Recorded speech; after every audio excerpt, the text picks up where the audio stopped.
Holidays-nale, adu namma GT Holidays da. GT Holidays, South India's #1 travel brand. You know you are special when you're with GT Holidays. விஷவாயு தாக்கி உயிரிழக்கும் தூய்மை பணியாளர்களின் உயிரிழப்பை தடுக்கும் வகையில் அரசு எடுக்க வேண்டிய நடவடிக்கைகள் குறித்து சமூக ஆர்வலர் சசிகுமாரிடம் நமது செய்தியாளர் லக்ஷ்மணன் பழனி நடத்திய கலந்துரையாடலை தற்போது பார்க்கலாம். சென்னை புறநகர் பகுதிகளில் தூய்மை பணியாளர்கள் விஷவாயு தாக்கி உயிரிழப்பது என்பது ஒரு தொடர்கதியாகவே இருந்து வருகிறது. அந்த வகையில் சென்னை குளத்தூர் பகுதியில் கடந்த ஒரு 3 நாட்களுக்கு முன்பாக விஷவாயு தாக்கி ஒரு நபர் உயிர்ந்திருக்கிறார். இது மட்டுமல்லாமல் சென்னை மட்டுமல்லாமல் தமிழ்நாடு முழுவதுமே இது போன்ற பாதிப்பு என்பது நாளுக்கு நாள் அதிகரித்து தான் வருகிறது. குறிப்பாக இதற்காக நடவடிக்கையானது தமிழக அரசு முறையாக மேற்கொள்ளப்படுகிறதா என்பது குறித்து பேசுவதற்காக சமூக ஆர்வலர் சசிகுமார் நம்மிடம் இருக்கிற அவரிடம் கேட்டு தெரிஞ்சு கொள்ளலாம். சார் வணக்கம். இப்போ இந்த விஷவாயு தாக்கி உயிரிழப்பு என்பது வருஷம் வந்து அதிகமாக தான் போயிட்டு இருக்கு. இதுக்கு என்ன நடவடிக்கை எடுக்க நினைக்கிறீங்க குறைக்க இதை? இப்போ பார்த்தீங்கன்னா சென்னையில் வருடம் மழைநீர் வடிகால் திட்டம்ன்றது தொடர்ந்து நிதி ஒதுக்குறாங்க. ஆனால் அந்த நிதிலாம் என்ன ஆகுதுன்னே தெரியல. ஏன்னா பாதாள சாக்கடை திட்டம்ன்றது அகல பாதாளத்தில் இருக்குது. ஏன்னா தொடர்ந்து பார்த்திங்கன்னா இப்போ ஒரு விஷவாயு தாக்கி ஒரு துப்புரவு பணியாளர் இறக்குறாங்க வச்சுக்கோங்க, ஒரு 2 லட்சம் கொடுத்து வாயை அடிச்சிடுறாங்க. வருடம் பெய்யக்கூடிய மழையில் சென்னையில் வந்து ஒரு அபாய கட்டத்தை தாண்டிகிட்டே இருக்குது. சுமார் 1 நாள் 2 நாள் பெஞ்சாலே மழைன்றது பெஞ்சாலும் இது இடுப்பளவு தண்ணி வந்தது. 74, 75 உட்பட்ட பகுதிகளில் பார்த்திங்கன்னா அதிக அளவு ஸ்லம் கிளியரன்ஸ் தான்.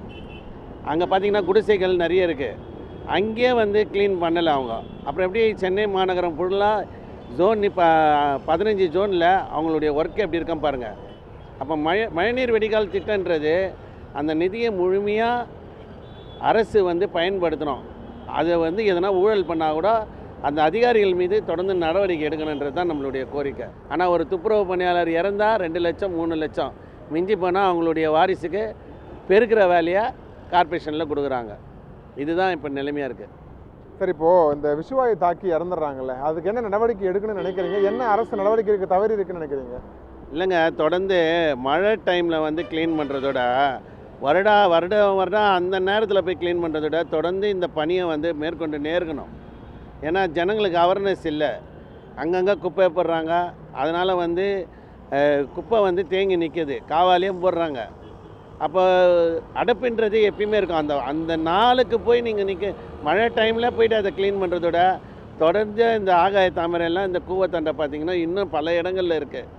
நான் மெயினாக சொல்கிறேன், வார்டு 74 மேயர் பிரியா தொகுதியில் நீங்கள் மழை பெய்கிற டைமில் வந்தீங்கன்னா அந்த ஜனங்கள் சொல்லுவாங்க, திடீர் நகர்லேருந்து நீங்கள் அந்த புரசேவாக்கம் கார்னர்லேருந்து இந்த சைடு பிரிக்லைன் ரோடு இந்த கார்னர் வரைக்கும் வந்தீங்கனாலே பார்க்கலாம்.